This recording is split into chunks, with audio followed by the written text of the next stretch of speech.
Ayan guys, i-update ko kayo sa kalalagayan ng steering rack bushing ni Mira. Tara. Meron kasi nag-send sa atin ng video na pag ginaganon daw yung steering niya, tumutunog. So tingnan natin yung atin kung ganon. Ayan, ganyan si Mira. Meron din. Pero hindi ganon kalakas nung sa kanya.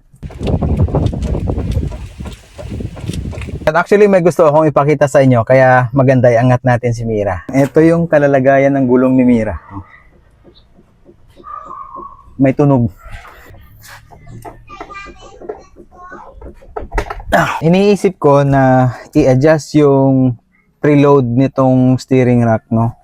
Para mabawasan yung play dun sa passenger side, no? So, kinakapa ko muna kung gaano katigas itong ating steering wheel. Nakaangat yung sasakyan natin ngayon, ha. Tinitingnan ko kung gaano siya kalambot para pag hinigpitan ko, alam ko kung mahigpit na ng sobra, no? Medyo mahirap lang kalikutin pala yung ating dito, preload, no? Ayan, ganyan kasi siya. Kung meron kang tool na pang pihit dito, mas maganda.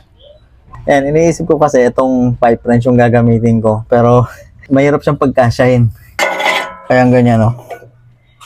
Hirap siyang galawin. Hindi siya may pasok. Ayan, ito ay 32mm na socket wrench.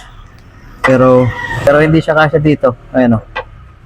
So, hanap tayo ng ibang paraan. Pero bago natin to galawin, lagyan muna natin to ng markings. Ayan.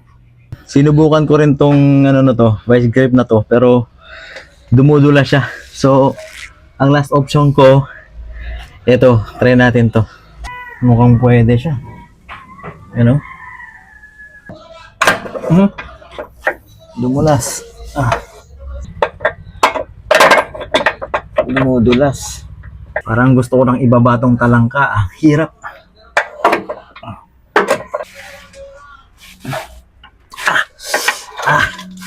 Ayaw. Yung iba kasi nakikita ko, lang, pinupukpok dito sa gilid. Pero ayaw kasing sirain eh. Pero sige na nga. Birahin natin ng martilyo. Baka madali siya.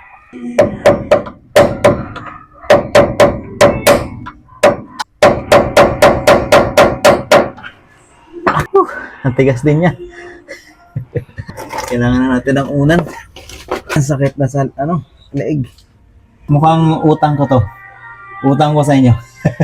Hanap lang ako ng magandang tools para magamit dito sa pagbubukas ng preload. Ayaw kasi wasakin. Actually, kaya pang wasakin. Pero ngayon, ayaw ko siyang wasakin kasi ayaw ko nang magpalit ng mga parts, no? Kaya ko to nire-remedyoan kasi, ayaw ko pang magpalit eh. So, hanap muna ako ng tools na po pwede magamit. So, try natin sa ibang araw.